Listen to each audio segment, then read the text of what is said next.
Grief. Grief is not something that you get over.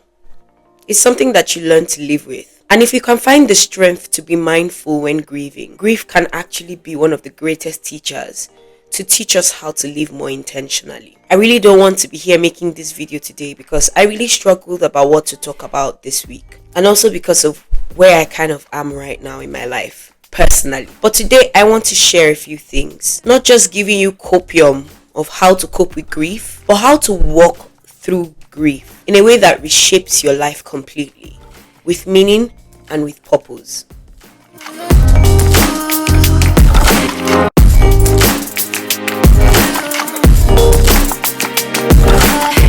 Hello, my name is Pearl and welcome to Intentional Living. Before I get into the nitty-gritty of what I have to say today, I have to make you understand that all kinds of grief matter. All kinds. It might be the loss of a friend. It might be the loss of a relative. It might be the loss of a relationship. It might be the loss of a job.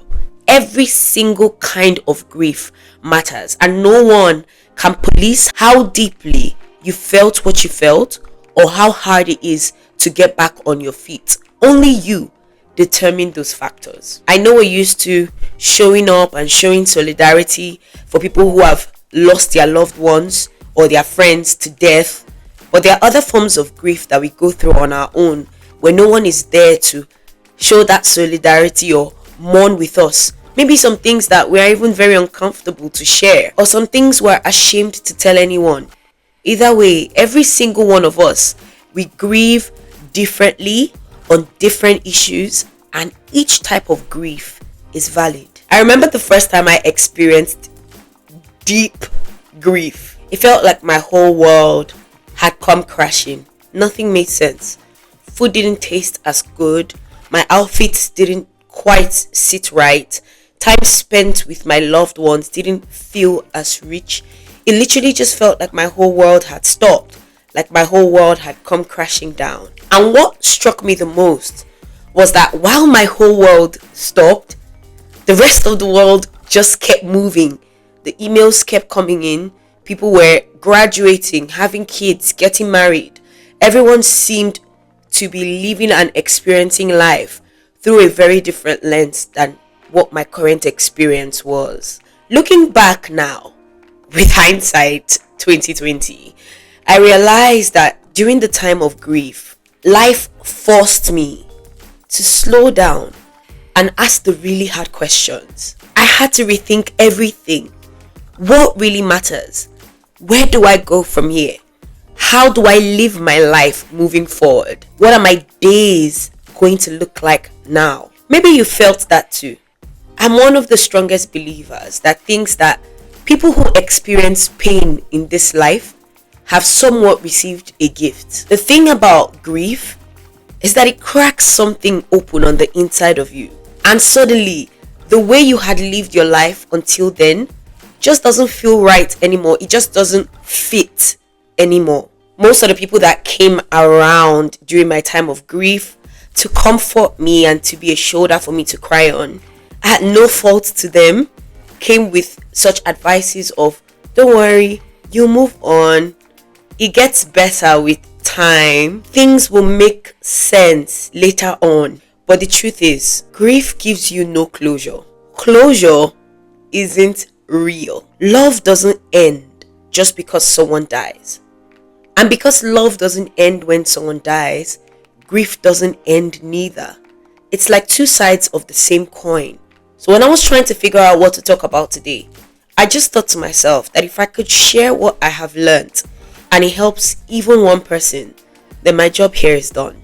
I'm going to tell you the little that I know about living intentionally through grief. Summarily, what living intentionally through grief means is 1. You allow yourself to go through the emotions without rushing.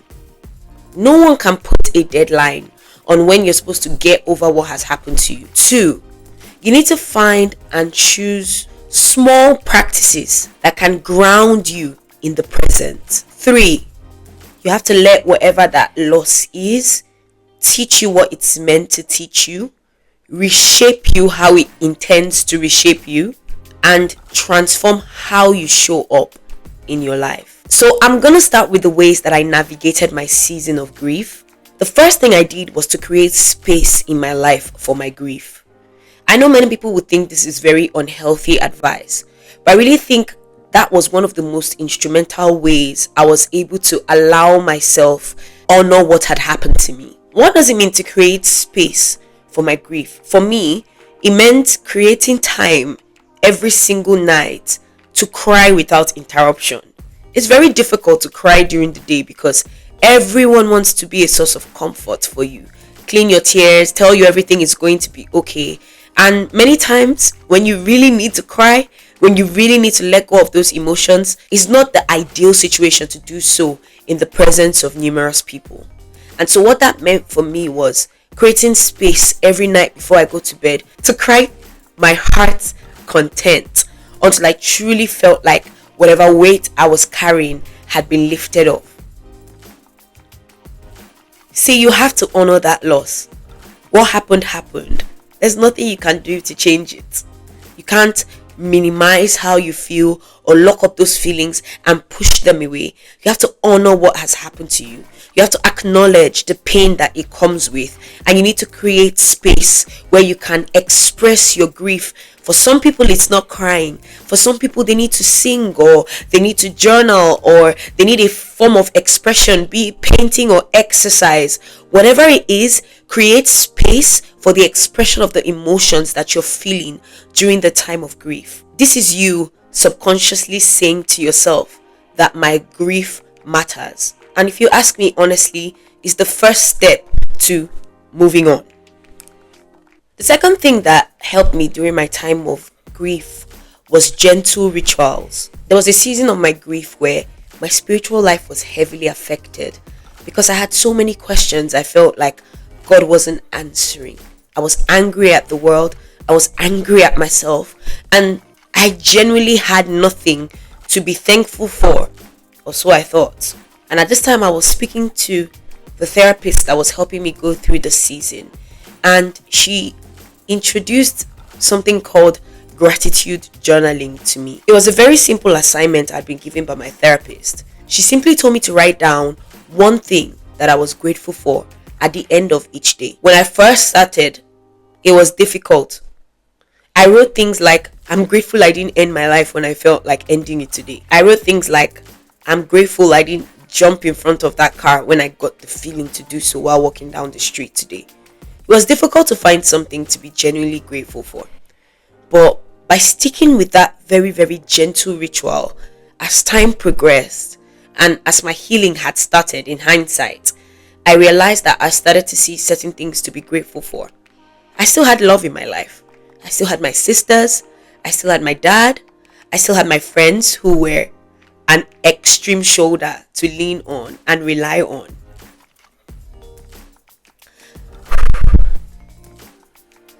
And it was in the gentle ritual of a simple liner every day, writing what I was grateful for, that I began to find some form of joy in my life again. Now, for some of you, it might not be gratitude journaling.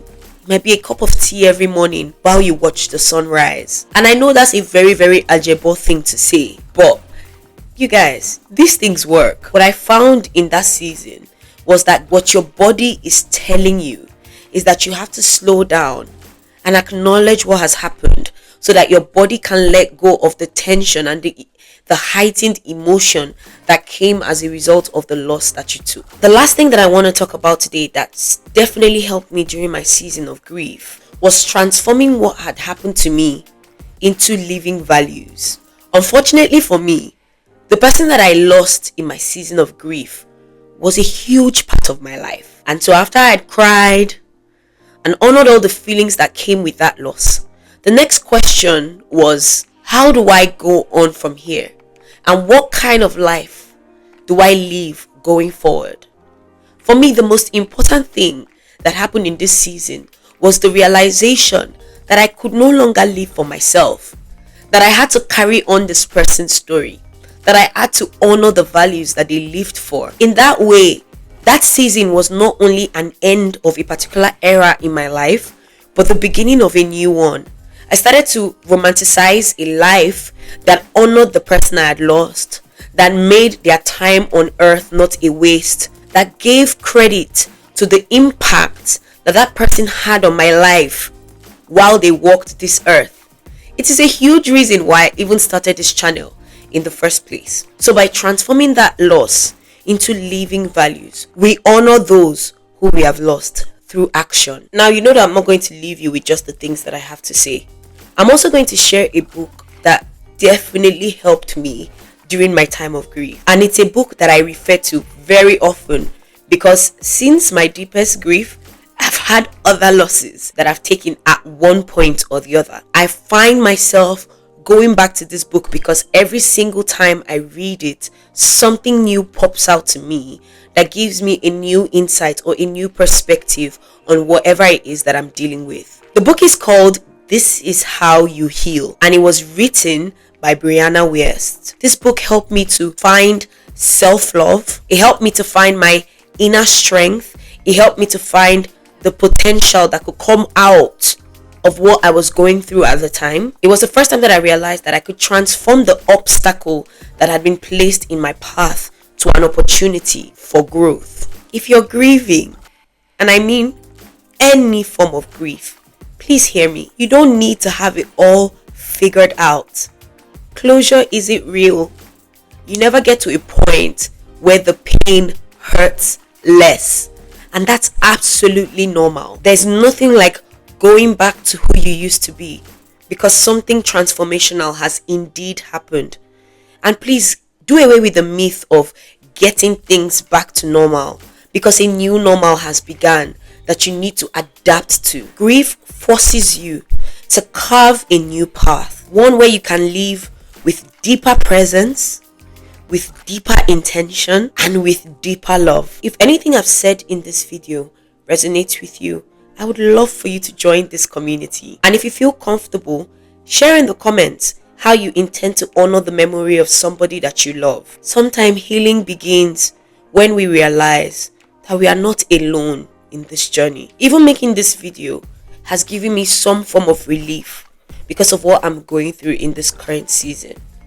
I loved that you stayed till the end. God bless you, and see you next week Tuesday. Bye.